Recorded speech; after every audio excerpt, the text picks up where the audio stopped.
Hello everyone, welcome to Subodhi miss channel. हम practice कर रहे हैं क्वेश्चंस की आपके एचपीएससी असिस्टेंट प्रोफेसर कॉमर्स के एग्ज़ाम की। उसमें जो आपका सिलेबस है बिल्कुल यूजीसी नेट का सिलेबस है। तो यूनिट 1 जो है आपकी business environment and international business. आज का टॉपिक है हमारे वीडियो का economic policies, monetary and fiscal policies. Question start करने से पहले कुछ जो मेन टॉपिक्स या पॉइंट्स आते हैं इस टॉपिक के अंडर वो हम देख लेते हैं। जो मॉनेटरी पॉलिसी है वो होती क्या है? तो policy related to the management of money supply and interest rates by the central bank. तो सेंट्रल बैंक जो मैनेज करता है मनी सप्लाई और इंटरेस्ट रेट को, वो पॉलिसी होती है आपकी मॉनेटरी पॉलिसी, राइट। इसके ऑब्जेक्टिव्स क्या है? Control inflation, stabilize currency, promote economic growth. Okay, जो इंस्ट्रूमेंट ये पॉलिसी यूज़ करती है वो कौन कौन से हैं? Open market operations, repo rate and reverse repo rate, cash reserve ratio, स्टेटरी liquidity ratio and bank rate. ये बहुत इंपॉर्टेंट है क्योंकि इन पे क्वेश्चंस आते ही आते हैं। टाइप्स हैं expansionary monetary policy and contractionary monetary policy.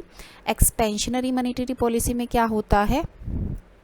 Interest rate को कम कर दिया जाता है मनी सप्लाई को इंक्रीज करने के लिए।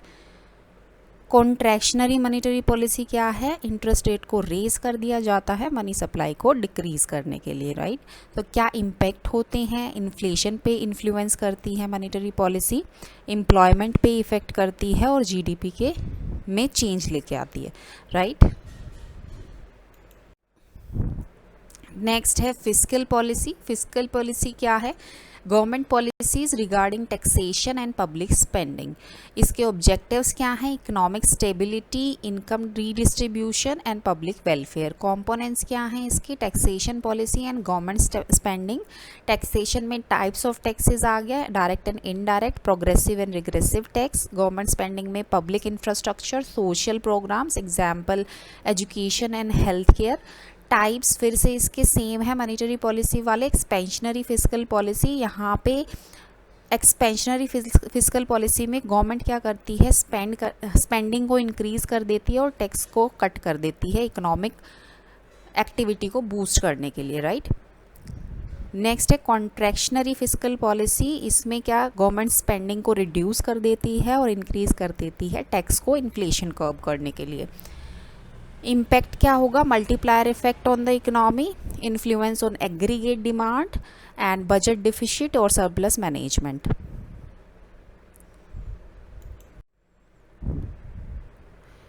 Inter relation between monetary and fiscal policies. तो कोऑर्डिनेटर फॉर इकोनॉमिक गोल्स के लिए कोऑर्डिनेट कर लेते हैं।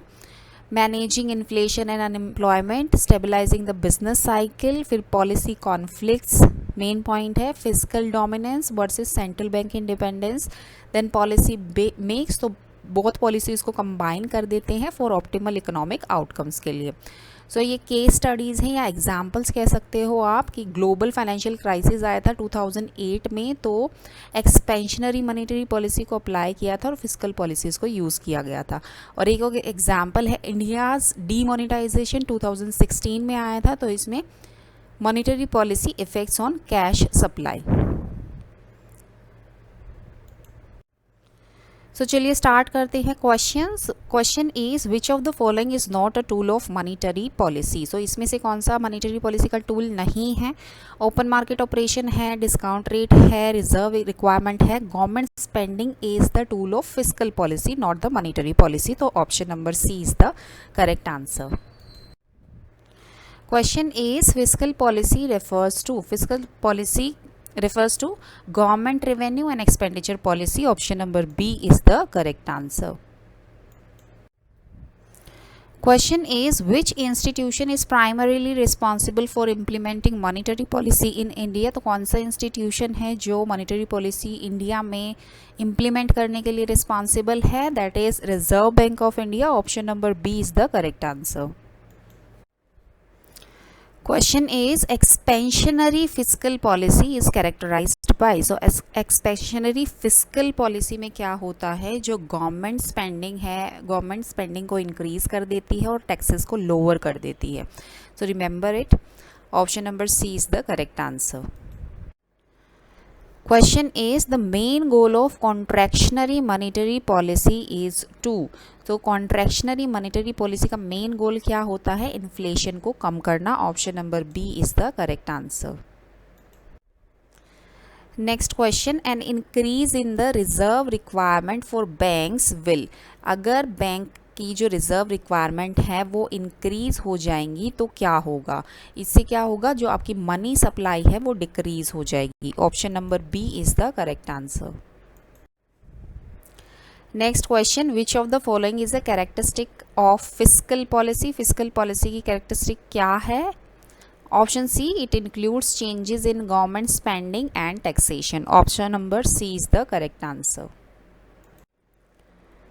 Question is when the government decreases taxes it is using. जो गवर्नमेंट टैक्स डिक्रीज कर देती है तो वो कौन सी फिस्कल पॉलिसी को यूज कर रही है? तो वो यूज कर रही है expansionary fiscal policy. Option number B is the correct answer. Next question, the Phillips curve shows the relationship between. Phillips curve किसके बीच में रिलेशनशिप को शो करता है? तो option number A, inflation and unemployment के बीच में रिलेशन शो करता है Phillips curve.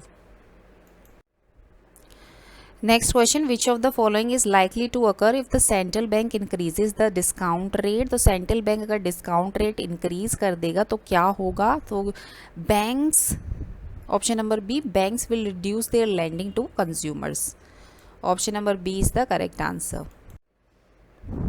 Next question, a fiscal deficit occurs when. कब फिस्कल डिफिसिट होगा? जब आपका एक्सपेंडिचर बढ़ जाता है रेवेन्यू से. When government expenditure exceeds revenue, then fiscal deficit occur. Option number B is the correct answer. Crowding out effect refers to. Crowding out effect क्या होता है? Option A, government borrowing leading to reduced private sector investment. Option B, an increase in consumer spending due to lower taxes. Option C, higher interest rate due to increased government spending. So option number D, both A and C is the correct answer. That is your crowding out effect. Which of the following is an example of an automatic stabilizer in fiscal policy? Fiscal policy में एक automatic stabilizer का इनमें से क्या example है? Option A, discretionary changes in tax rates. Option B, unemployment benefits. Option C, central bank open market operations. Option D, changes in reserve requirement. So this option B, unemployment benefit, is an example of an automatic stabilizer in fiscal policy. Question is the concept of liquidity trap is associated with. तो liquidity trap का जो concept है वो associated है monetary policy से. Option number B is the correct answer. Quantitative easing is a type of. Question is quantitative easing is a type of, this is a type of monetary policy. Next question is a reduction in the cash reserve ratio by the central bank will. तो क्या होगा अगर cash reserve ratio में कमी होगी? Central bank अगर cash reserve ratio को कम कर देगा तो इसका रिजल्ट क्या होगा? Option A, money supply increase हो जाएगी.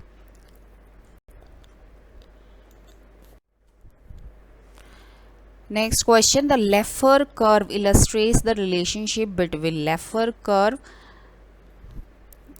किन के रिलेशनशिप को दिखाता है? Option A, tax rates and tax revenue. Option B, interest rates and investment. Option C, inflation and unemployment. Option D, government spending and economic growth.